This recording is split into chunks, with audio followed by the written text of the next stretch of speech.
আসসালামু আলাইকুম। লাইফস্টাইল শাহিনা চ্যানেলের পক্ষ থেকে সবাইকে স্বাগতম। কাছে দূরে যে যেখানে বসে আমার এই ভিডিওটি দেখছেন, আশা করি সবাই ভালো আছেন। আলহামদুলিল্লাহ, আমরাও ভালো আছি। আবারও নতুন একটি ভিডিও নিয়ে হাজির হলাম আপনাদের মাঝে। আশা করি শেষ পর্যন্ত আমার সাথে থাকবেন, আপনাদের ভালো লাগবে।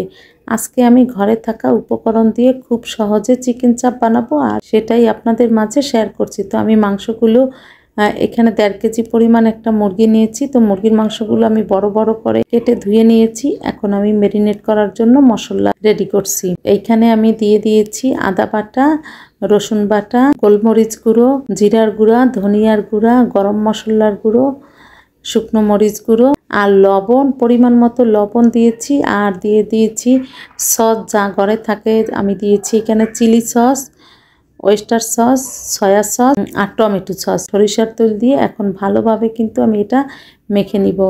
আমি একটু কালার আসার জন্য এখানে ফুড কালার ব্যবহার করেছি। তো আপনারা চাইলে কিন্তু এটা বাদ দিতে পারেন। তো মশলার সাথে মশলাগুলো খুব ভালো করে একটু সময় করে মাখতে হবে, যাতে সরিষার তেলের সাথে মশলাগুলো সুন্দরভাবে মিশে যায়। তো আমি কিন্তু সুন্দর করে মিশিয়ে নিয়েছি। এখন আমি মুরগির মাংসগুলো পিস করে যে রেখেছিলাম সেইগুলো দিয়ে ভালোভাবে এখন মেখে নিচ্ছি। আর কাটা জায়গাগুলায় কিন্তু মুরগির মাংসের মশলাগুলো ভালোভাবে ঢুকিয়ে দিতে হবে।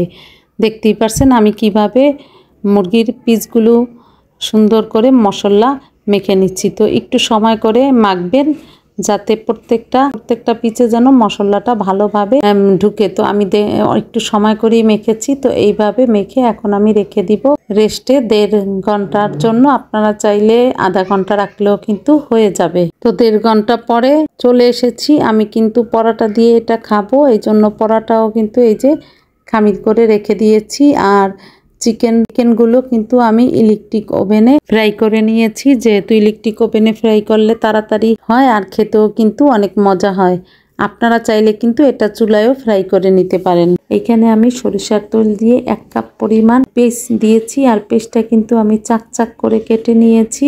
আর মুরগির যে ম্যারিনেট করে রেখেছিলাম, যে মশলাগুলো রয়ে গেছে, সেই মশলাগুলো দিয়ে আমি এই পেঁয়াজের মধ্যে সেই মশলাগুলো দিয়ে দিচ্ছি। আর পেস্টটা কিন্তু একেবারে বেশি ভাজা যাবে না, একটু কোনো রকম নরম হলেই কিন্তু এখানে মশলাগুলো দিয়ে দিবেন। তো এই মশলাগুলো যখন থেকে যায়, আর এই জন্যই চিকেন চাপটা কিন্তু মজা লাগে, শুধু এই শেষে এই মশলাটার জন্য একটু ঘনত্ব আসে আর খেতেও কিন্তু দারুণ লাগে। তো এর মধ্যে আমি আর একটু সয়া সস আর চিলি সস আর টমেটো সস দিয়েছি, যেহেতু আমার কাছে মনে হয়েছে ঘনত্ব একটু কম হবে, ঝোল ভাব থাকলে ভালো লাগে এই জন্য। আর আমি মাংসগুলো যে আমি ইলেকট্রিক ওভেনে ফ্রাই করে নিয়েছি, সেইগুলো কিন্তু আমি একেবারেই ছোট ছোট টুকরো করে কেটে নিয়ে। তো অনেকে কিন্তু আবার টুকরো করে না, আস্তে কিন্তু রাখে, কিন্তু আমার কাছে এরকম টুকরো করাটাই কিন্তু চিকেন চাপ ভালো লাগে। চিকেনের টুকরোগুলো দিয়ে এখন আমি মশলার সাথে ভালোভাবে নেড়ে মিশিয়ে নিচ্ছি।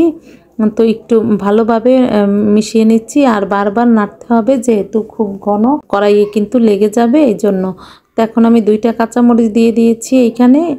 একটু ঝাল হলে কিন্তু চিকেন চাপ অনেক ভালো লাগে। আর দিয়ে দিচ্ছি ধনিয়া পাতা কুচি। তো ধনিয়া পাতা কুচি দিয়ে কিন্তু আর বেশি রাখবো না, একেবারেই রেডি হয়ে গেছে। একটু ভালোভাবে নেড়ে আমি চুলা অফ করে দিয়েছি, কারণ চিকেন চাপ রেডি হয়ে গেছে।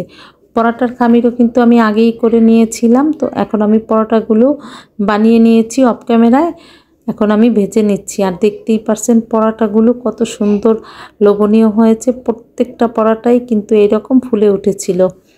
তো পরোটাও রেডি হয়ে গেছে। তো এখন চলে এসেছি টেবিলে পরিবেশনের জন্য। তো পরিবেশন করতে বরাবরের মতো আবারও একটা অনুরোধ করে নিই, আমার ভিডিওটি যদি একটু ভালো লেগে থাকে তাহলে বেশি লাইক কমেন্ট শেয়ার করুন। আমার চ্যানেলটি সাবস্ক্রাইব করে আমার পাশে থাকুন। চাইলে ফেসবুকে আমার পেজটি ফলো দিতে পারেন। তো চিকেন চাপ পরোটা রেডি হয়ে গেছে। আর তৈরি করে নিয়েছি সালাদ ছাড়া কিন্তু এটা খেতে ভালো লাগে না। আবার অনেকে চাইলে কিন্তু শুধু শসা চাক করে কেটেও নিতে পারেন, কিন্তু আমাদের কাছে সালাদটা খুব ভালো লেগেছে। মেয়ে আবার সালাদ বানিয়ে নিয়েছে। তো এই তো ঘরে থাকা উপকরণ দিয়ে খুব লোভনীয়ভাবে অল্প খরচে কিন্তু আমি চিকেন চাপ আর পরোটা বানিয়ে নিয়েছি, কারণ চিকেন চাপ কিন্তু বাজারে কিনতে গেলে অনেক দাম। আর এতগুলো চিকেন চাপ কিনতে তো আমার মনে হয় অনেক টাকা খরচ হতো। তো আপনারাও চাইলে কিন্তু ঘরে থাকা উপকরণ দিয়ে খুব সহজে চিকেন চাপ বানিয়ে নিতে পারেন। সাথে কিন্তু আমি পরোটা বানিয়েছি। আপনারা কিন্তু এটা পরোটা ছাড়া রুটির সাথেও খেতে পারেন, আবার অনেকে কিন্তু পোলাওয়ের সাথেও কিন্তু এরকম চিকেন চাপ খায়। তবে রুটি পরোটা বা নান রুটির সাথে কিন্তু চিকেন চাপ অনেক ভালো লাগে। তো এই তো আমার পরোটা চিকেন চাপ একেবারেই সাজিয়ে নিয়েছি, এখন খাবো। এটা কিন্তু বোঝার কোনো উপায় ছিল না এটা ঘরের নাকি বাহিরের তৈরি করা। বাহিরে তো কিনতে গেলে অনেক দাম। তো আপনারাও চাইলে কিন্তু এইভাবে চিকেন চাপ বানিয়ে পরিবারের সবাই মিলে খেতে পারেন। তো আর চিকেন চাপ খেতে খেতে এখানেই বিদায় নিচ্ছি। আমার ভুল ত্রুটিগুলো ক্ষমা সুন্দর দৃষ্টিতে দেখবেন। আসসালামু আলাইকুম, আল্লাহ হাফেজ।